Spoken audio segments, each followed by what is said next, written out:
Greetings, I guess. How did you manage to break the fourth wall, pray? Last thing you remember was a clicking or tapping sound. I see. Well, I knew from the moment we met that you had something up your sleeves. Being able to dive into the world I exist in is quite unusual. But let me warn you, you shouldn't stay here for too long, otherwise it will cause an imbalance. And I would have to fix that, which means extra work for me, that, in return, keeps me from my delicious red liquid even longer. How? We are inside the time frame of a story, of course. You should know that there is no content in between the chapters of a book or the scenes of a movie. Yet you are here. Anyway, do you have any business with me or are you just bored? Oh, you want to know why I amuse myself with humans since I have a godlike status? Well, first off, you should know that I had to learn and adapt to human language. Your invented vocabulary helps to visualize objects, life forms, and directions by using a range of motion and tension inside your vocal cords.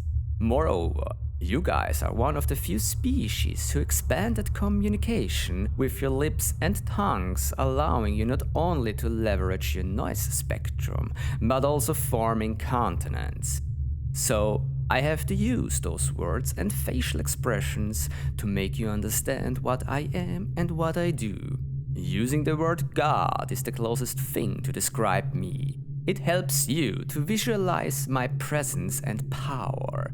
Another way to explain my existence would be that of a warden or guardian. But that doesn't sound as powerful as I actually am, you see. Going back to your question after that short explanation, I generally like to be entertained either passively or actively. I've found this planet that you call Earth and noticed it has all the right criteria to let living beings flourish. Life in general is an interesting concept, especially if it evolves rapidly. Well, rapidly in my point of view.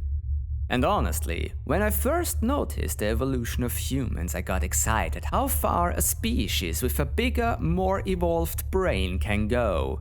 Actually, I had to interfere once during the time, otherwise you would have gone extinct. Where would have been the fun in that? Turns out my efforts were not in vain and your race adapted splendidly after. The fact that a life form learned how to use resources and even started to change chemical structures, learned about physical laws, invented tools to make life easier, and started to think outside its basic instincts is intriguing. And oh my, we don't want to talk about all the emotional irritations you guys evolved to feel. From my perspective, it was thrilling to see more, as well as to taste your blood. The further you evolved and the more knowledge you gained, the more flavor your blood contained. Oh my, time's up. I have to snip you out for now.